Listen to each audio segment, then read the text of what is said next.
Good evening and welcome, everyone. I'm Rich Goldstein, the president of the Springfield JCC Board of Directors. I want to thank everyone for joining us tonight to discuss the state of our J. The past 2+ years have been quite challenging, and we appreciate your continuous support and wouldn't be here today without your dedication. Since Sam Dubrinsky has been appointed CEO in February 2021, there's been a lot of change at our J, and tonight she's here to answer your questions and concerns.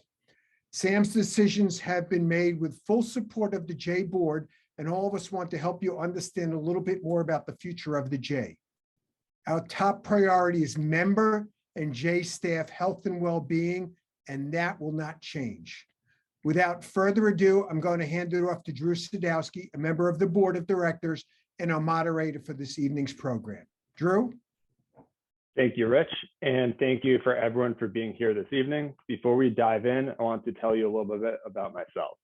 I grew up at the J and have been a JCC board member for about 2 years now. I've also 2 children in the Early Learning Center, and the J is really important to my family. With that being said, we are excited about the number of questions we received in response to tonight's town hall. Our Zoom room tonight has automatically been muted, all participants, and we ask that you stay muted throughout the conversation. Please feel free to direct any additional questions in the chat, and we'll collect from them following after the meeting. Additionally, as you may have noticed, this Zoom meeting is being recorded for use outside of tonight's program. To be respectful of everyone's time, we may not be able to get to everyone's questions, and if at the end we have time for additional questions, we will take any that have been submitted in the chat. We will follow up with direct replies to email inquiries, or you can find answers to many of your questions on the JCC's website. A link will be emailed out to you after the event. Sam, do you have anything you wanted to say before we get into the questions? Yes, thank you, Drew and Rich. And it's so nice to see so many familiar faces on the Zoom tonight and so many new faces as well. Thank you all for taking the time out of your schedule to discuss the current state of our JCC. I want to share that we were hoping to have this take place as we originally planned, because we really wanted to hear from everyone in person and, of course, see you in person and be together. It is no surprise that over the past 2.5 years, there has been a shift in the organization, but it hasn't all been related to or resulting from the pandemic. Taking this into account and the health of our community, it is time to address some of the concerns that we're hearing and provide you with further information related to the challenges the J is experiencing. No longer will we create temporary solutions to fix long-term problems. Please know that every decision I have made has been with considerable thought and deliberation, and ultimately executed because we were prevented from moving forward, maintaining a safe environment, or ultimately creating the type of JCC that you and all of our community deserve. I hope after tonight that we can agree there is work to be done, but nothing that we can't do together to support our JCC's growth and forward movement. Due to the response to this town hall and needing to move the meeting from in-person to virtual, as I mentioned, we are going to be moving through questions quickly. I recognize that many of you have not had a chance to have your voice heard in quite some time, and please know that transparency is very important to me and my team. With that being said, we wish this could be more conversational and plan for it to be in person, of course, but want to be respectful of everyone's time, so we may not get to everyone's question. As a follow-up, we'll be asking you to tell us more about how you'd like to receive communication from us moving forward, and we want to be sure that we're communicating and in ways that work for you. So, all right, Drew, let's get started. All right. Why have there been several leadership level staffing changes? So with any new leader comes a new style of management, new standards, and a new vision or direction for the future. As with any change that is made from an HR perspective, I can't share with you specifics of those staffing changes, but I can provide you with a theoretical situation to help provide some context around the situation. This example has not taken place at the J, but I hope it will help explain the situations we face. So let's say we have an employee who consistently violates dress code and their outfit prohibits them from doing their job. You would write them up if this was a repeated occurrence. If it happens a second time, you are then going to write them up again. But when it happens the third, fourth, or fifth time, and there's no regard for responsibility or accountability, then you have to consider how many times we're going to allow this type of behavior, especially when other staff members are witnessing it. Again, this is not a specific example relative to the JCC or anything that we've experienced recently, but you can see how difficult this type of situation can be. In some cases,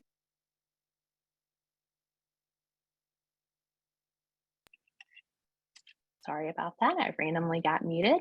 In some cases, we have had staff that don't meet our professional and ethical standards. And in some cases, despite our efforts to support professional growth, it is clear the behavior won't change. So while some of this behavior may have been acceptable or allowable in the past, it is no longer.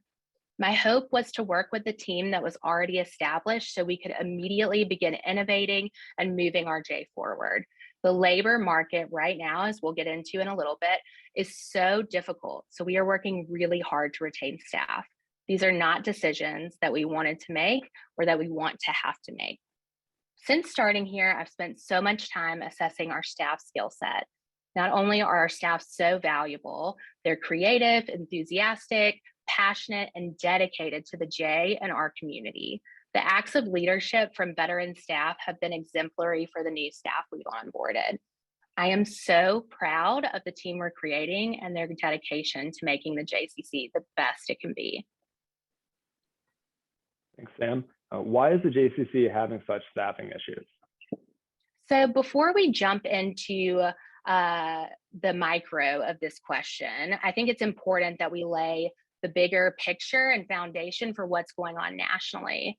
The labor market is at a significant crossroad and has yet to recover from the initial layoffs that we all experienced in March 2020 at the onset of the pandemic. As of last week, 6 million people were unemployed.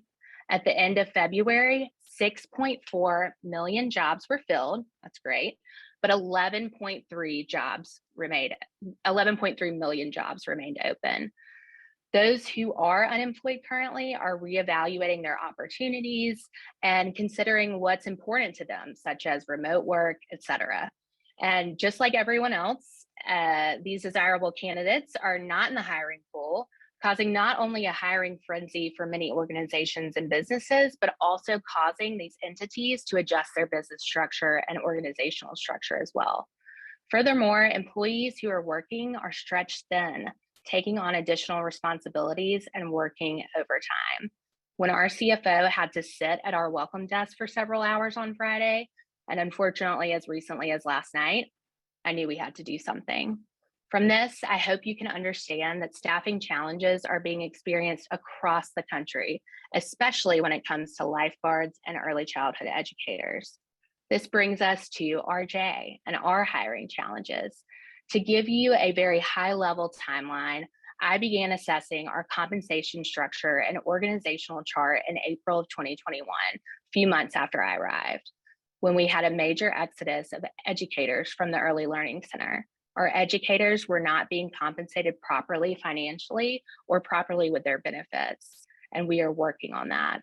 We immediately made increases in April of 2021 and are committed to ensuring our staff is paid at appropriate and competitive salary ranges by 2024, based on industry standards from JCC Association, the JCC's national organization. When I arrived, we had 70 full and part-time staff members and needed to hire 97 to fully recover from the staff we lost during the lockdown. Since April 2021, we have hired 33 full and part-time staff members, excluding seasonal staff such as camp counselors. And as of March 2022, we still have 63 fewer staff members than we did in 2019. To illustrate just how difficult the hiring environment is, here's an anecdote from last week. So we had 7 interviews scheduled, and only 2 of those who were scheduled for the interviews showed up. Out of those 2, only 1 met our standards for hiring. And in addition to offering competitive compensation, we are providing sign-on bonuses, referral bonuses, retention bonuses, and offering to provide training and certification in-house or outsourced to ensure staff meet the appropriate standards. We've brought on a recruitment firm to help us hire staff and are taking advantage of Governor Baker's new Hire Now program, which works to support businesses throughout the state in the hiring, retention, and training process, a further reflection of just how much every business is struggling to recruit and retain staff. Furthermore, it's important to understand the staff we do have is valuable and working very hard to accommodate you the best that they can. Some of them are covering areas they may not be familiar with, or they may be pinch hitting with just an hour's notice. I'm asking you to please be patient and kind with our staff. We've recently had a staff member quit due to the way members are treating them. And as we are trying to build back our staff, we want to retain as many as we possibly can. Thank you, Sam. And why did you have to end private swim lessons? Well, first, I want to be clear that we are not ending private swim lessons. We are pausing them temporarily. And part of the reason we had to pause private swim lessons revolves around lifeguard capacity. Often our instructors are also lifeguards, but they cannot serve in both roles at once. Additional training was needed for some to provide the highest quality and safest experience. Right now, there are 52 job openings for lifeguards just in this area alone. So we are not alone in looking for lifeguards. Some of Boston's pools aren't even opening this summer due to lack of staffing, and closer to home, Springfield College and the Scantic Valley YMCA have also adjusted their swim lessons and swim hours to accommodate their staff shortages. While I understand the frustration, safety comes first, especially in the water, and we will resume when we are staffed properly. Tangentially, several members have shared that other fitness centers in the area do not have lifeguards present when their pool is open. Our pool operating certificate explicitly states that we must have one lifeguard per 25 bathers. However, even if the city didn't require lifeguards to be present, industry standards and our JCC values support having lifeguard coverage at any pool that's designated for public use. And why did you have to adjust the pool and fitness center hours? Thank you, Drew. I just want to reiterate again that this is very temporary. We had to make this adjustment because we are lacking staff in the ELC and Kids Space, our youth programs. The ELC is our preschool and Kids Space is our after school program, for those of you who may not have had the experience with them. So lacking staff in those programs prevents our educators from taking breaks.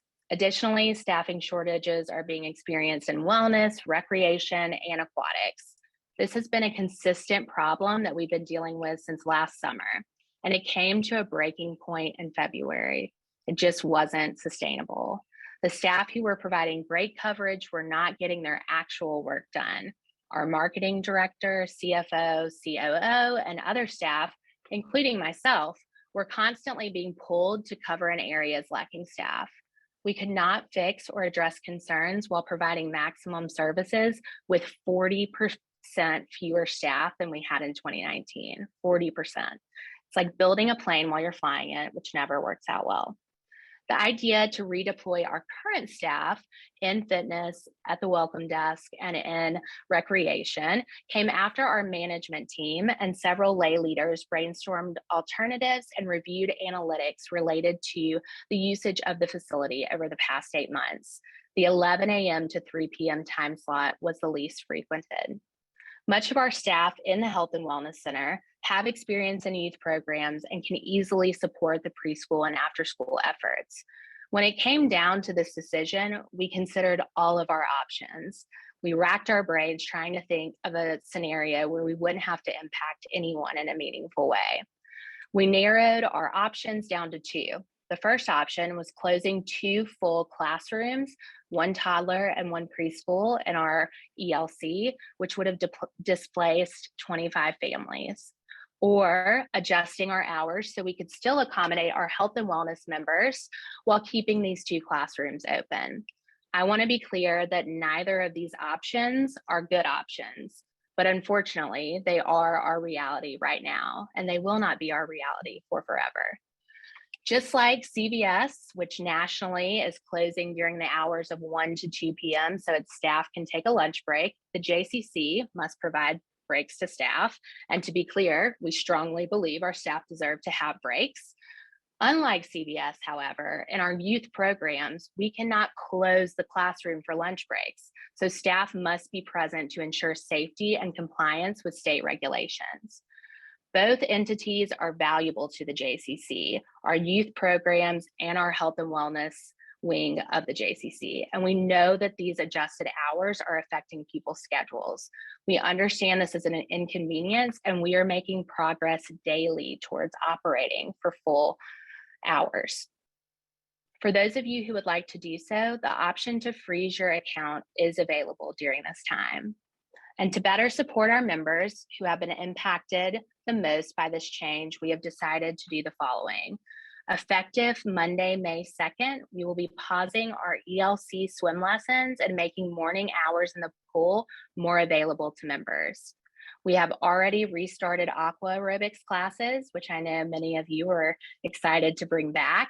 We are reopening our game room and ping pong at the beginning of May, and we are about to begin the process of repairing some of our tennis courts and converting them into outdoor pickleball courts. Towel service is now complimentary and will be moving forward. We understand that many of you are concerned about the health of the JCC's membership, and I am very grateful for that concern and want to assure you that we know we may lose some members because of this change, and we're very sorry about that. However, our budget at this time can handle it, and we'll get into that a little bit later. Thank you for the update, Sam. And when do you envision being able to reopen from 11 a.m. to 3 p.m.? Thank you. Great question.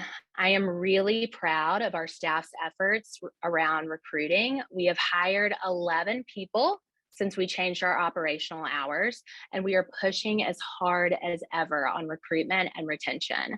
While we hope we'll be able to recruit, hire, and onboard staff as quickly as possible, we want to be sure we're meeting our standards of quality. I cannot underscore enough the importance of training and onboarding. I can't make any promises, but I believe we are not too far away from being able to add back services.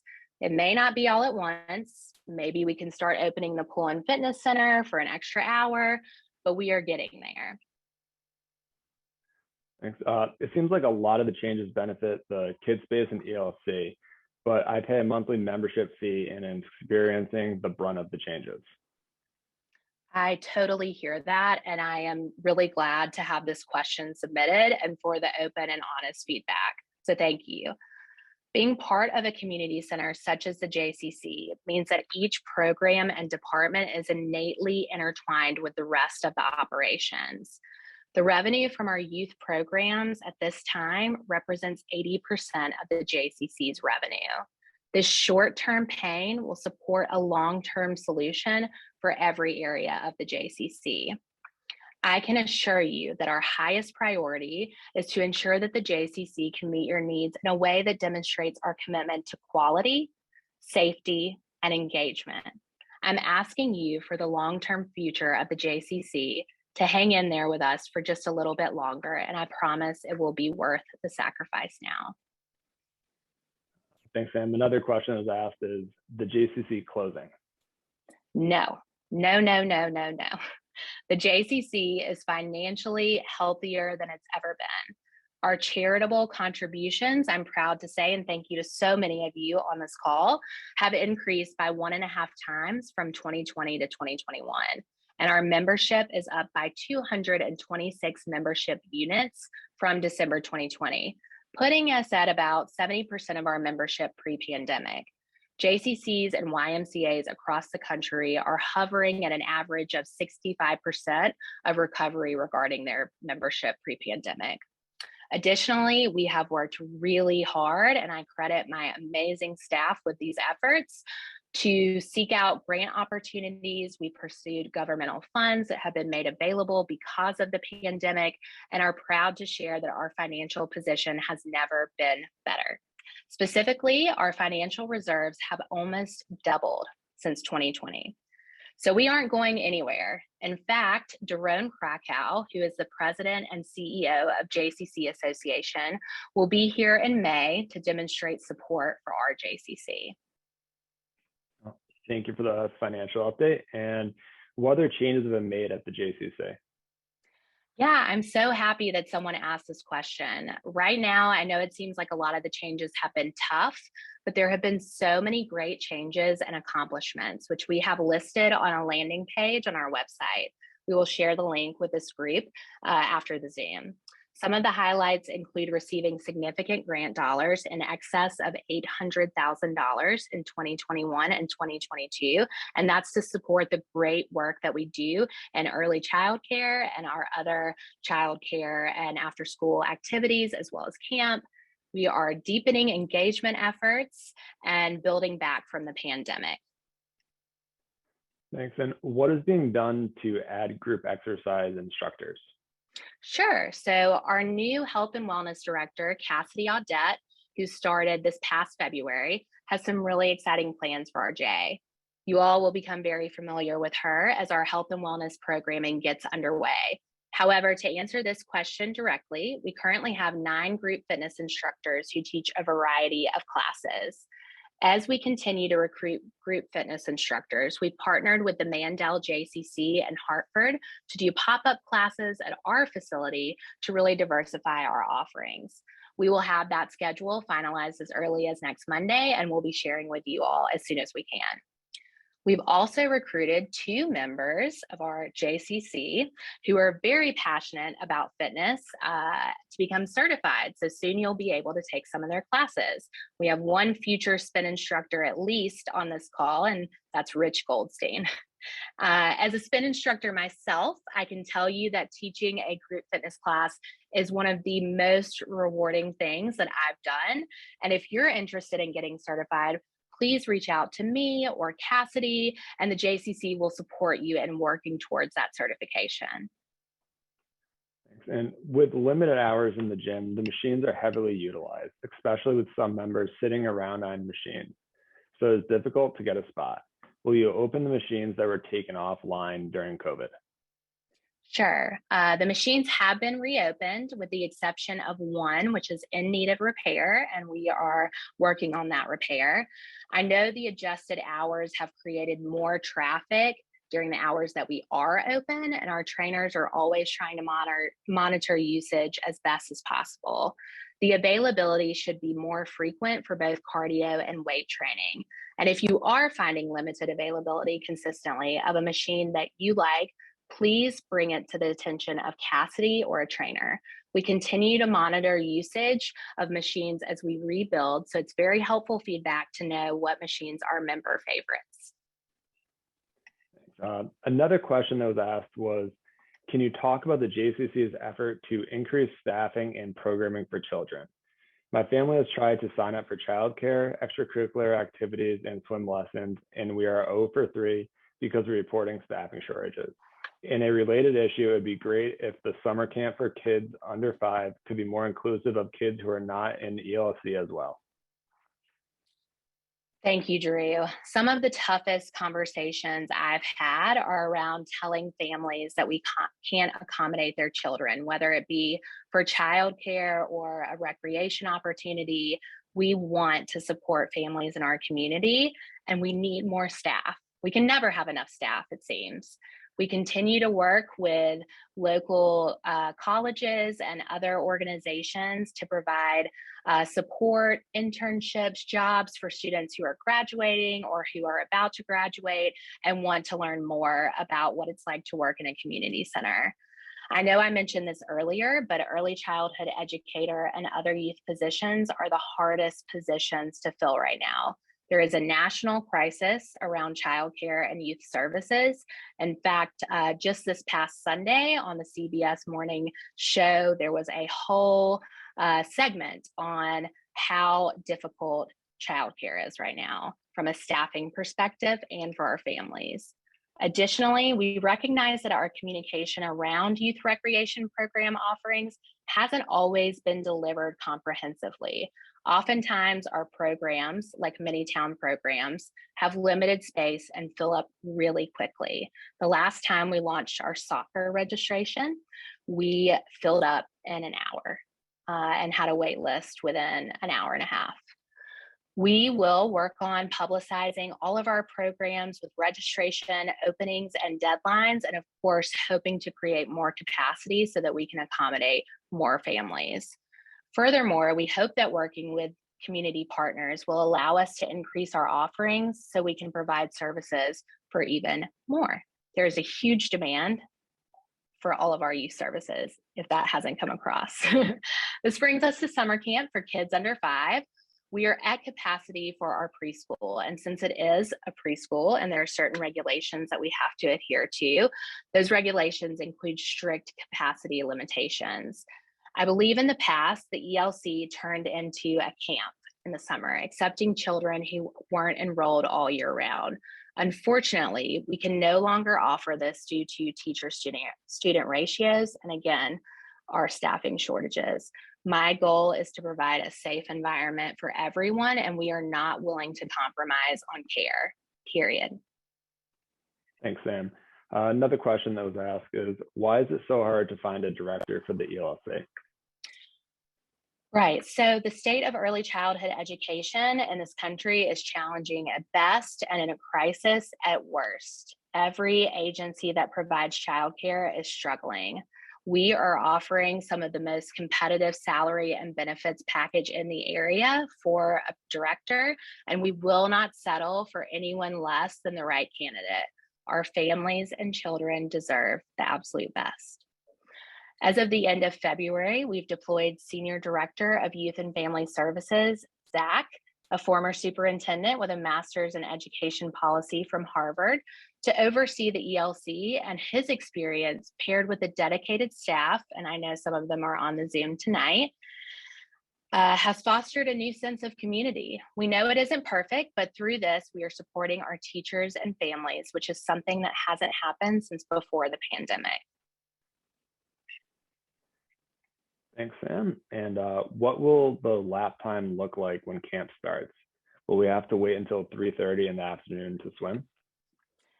Right. So I know camp is a tough time during the summer and the pool, and our pool is such a hot commodity.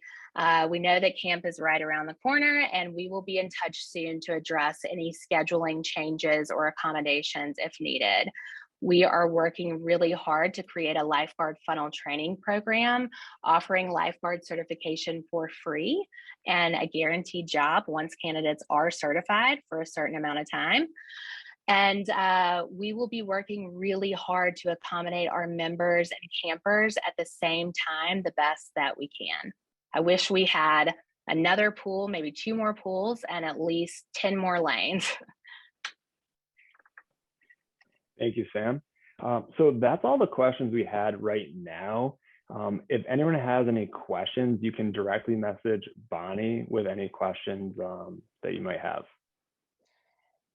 I have a question that actually came directly to me that I'd like to answer. So this question says, have you asked the community for volunteers? And I think that is a really important question and a topic that a lot of people have asked about.